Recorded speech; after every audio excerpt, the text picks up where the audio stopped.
How we doing, guys? This is Jason with IntoLoudCars.com. Today we're going to be doing a basic budget upgrade for a 2001 Ford Explorer Sport Track. We're going to upgrade the door speakers. We're going to take the factory speakers out and we're going to put a new set of kicker 6x8-inch coaxial speakers in. We're going to show you how to remove the door panels, show you how to remove the factory speakers, cut the wiring harnesses, and add your new speakers so that way you have a nice, decent upgrade. One of the first steps to removing your door panel is going to be taking off this power window control panel. You're going to use your door panel popper. Just get it on here, put a little pressure up. It's going to pop loose. There's one on either side. And then you're going to see all your wiring connections. They have pressure clips. Just push in the pressure clip and pull the harness right out. There's 3 of them on this side. That's off. The next step is going to be remove this trim piece around the door handle. You're going to use your door panel remover again. Just going to pull the handle back and apply a little pressure and it'll pop right out.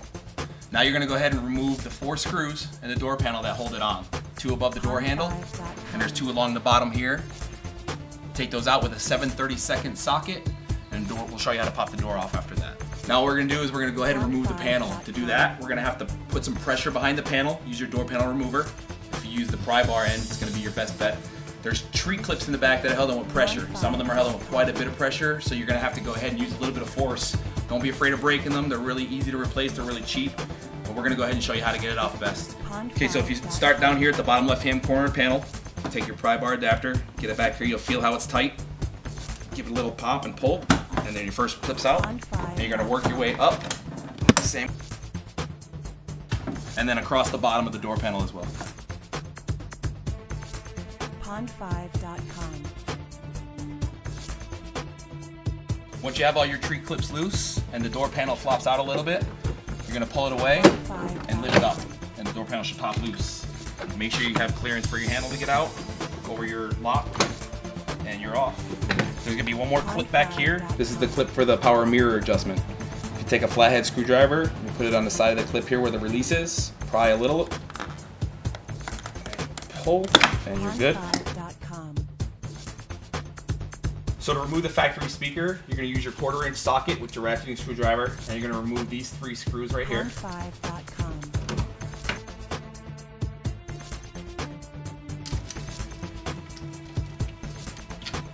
To remove the speaker, there's going to be another pressure tab here.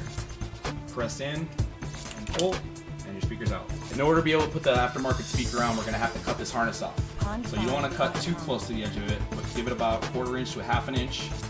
Use your wire cutters and snip it right off. After you cut this harness off, you're going to go ahead and hold on to it because we're going to use it later. So I will show you that step in a few. Okay, so most aftermarket speakers are going to come with these wires with them already. It's going to make your life a lot easier because it already has the correct connectors on it, so that saves you a step. One's going to be for positive and negative. One's smaller, makes it so much easier. It's pretty much idiot-proof. Now in order to connect these 2 wires together, we're going to cut this a little shorter because it's too long for what we're going to use it for. And we're going to have to strip off a little bit of the shielding on this one and this one when we're done. Pond5.com.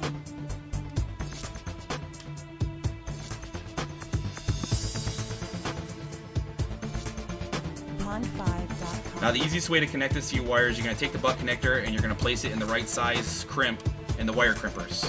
Don't put too much pressure, just enough to hold it in there. That way you can slide your wire that you're crimping into the connector and then give it a good squeeze and you're in. Pond5.com. Now you remember earlier when I told you not to throw away this connector. This is why. I'm going to show you. One of the hardest things to do in a car is to figure out polarity, which is going to be your positive wire versus your negative wire. The wiring in these cars doesn't make any sense. They're all different colors, none of them are lined or labeled or anything.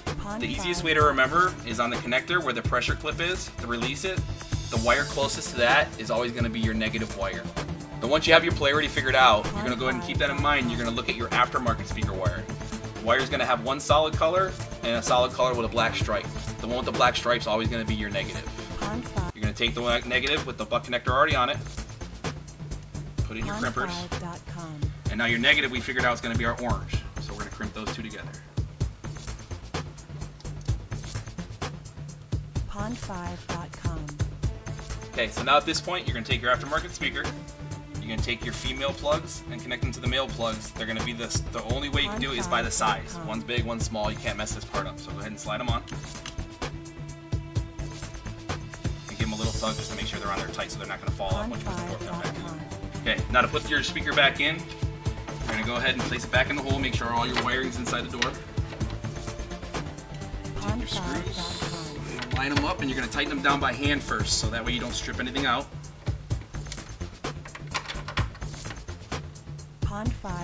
Okay, now you can go ahead and take your ratcheting screwdriver with your 1/4-inch socket and tighten them up. Okay, your door speaker's in. Okay, now that your speaker's in, now's a great time to go ahead and test it, turn the radio on, make sure everything works okay, so you don't have to take your door panel off again later, just in case anything is wrong. Okay, now that you have your aftermarket speaker in, you tested everything works okay, you're going to go ahead and put the door panel back on. Just follow all the same steps in reverse, obviously.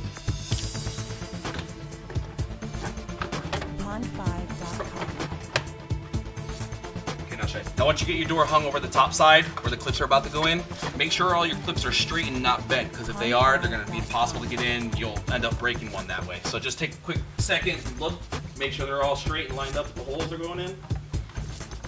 Pond5.com. And there you go. Pop them right in. Give them a good little push, some pressure. Put your power window controller back in. Pond5.com.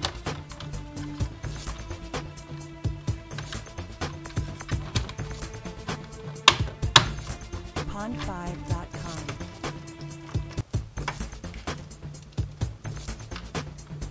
Pond5.com.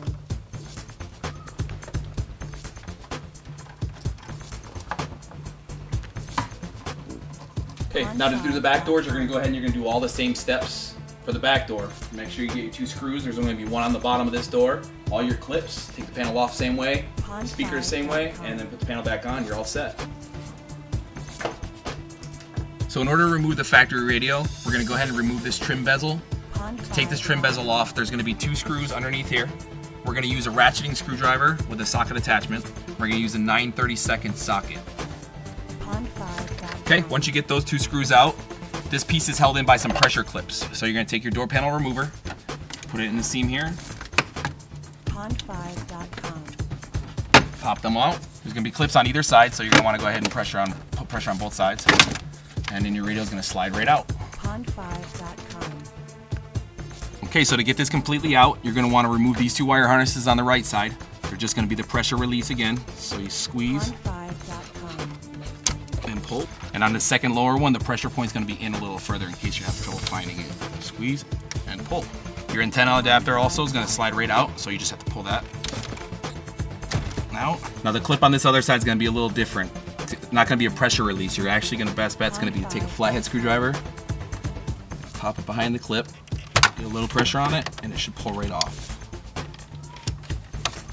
Pond5.com. Okay, and then now the last thing you're going to have is your cigarette lighter. This plug will pop right off. Pull a little harder, and then there's another wire in the back for the power part of it. Just wiggle it and slide it right off. And then on the back of the radio, 2 more clips, both pressure. So you squeeze and pull.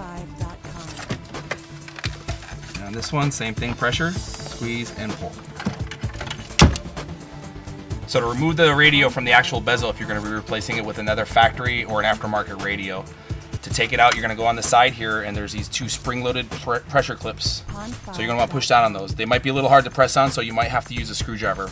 Give them a good push, and push the radio out, and they're on both sides. This one I already had loosened, so it's going to slide right out.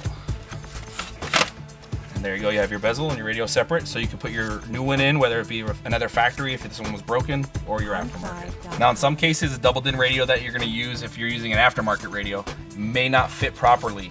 So the instructions that came with the dash kit to install the radio say that you may have to remove some of this obstructive plastic. In order to do that, you could use a utility knife or a Dremel, or you might have another method of removing it. Just be careful you don't scratch the edges of the trim, because you may be able to see that once the radio is installed. Okay, so I went ahead and I put some painter's tape, a couple layers around the edges of the trim, so that way if you do happen to slip up a little bit, it could prevent any scratches that might happen. So I'm going to go ahead and I'm going to remove this trim with a sharp utility knife and make it so that way the double DIN can clear. The radio will slide in. Okay, so once you've gone ahead and made all the cuts that you need to make room for the radio to fit, you put your dash kit in and you fit the radio in. I went ahead and pre-wired the radio already, which is going to be another video if you want to watch how to pre-wire a wire harness for a factory radio or aftermarket radio. You want to go ahead and plug it in and turn your key forward on your chuck. Make sure you have power. And if you're going to use a flip out radio, you're going to want to go ahead and test it to make sure it comes out and doesn't hit any obstructions or anything like that. So we're going to hit open to eject the disc. Everything's good. It came out smooth. It didn't hit anything. Close it back up. And you're good. Now you're going to put the bezel back in the same way it came out, and you're all set. Make sure you put all your plugs in for your harnesses that you removed.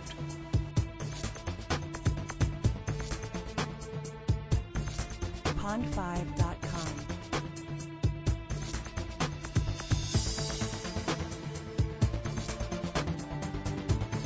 Pond5.com.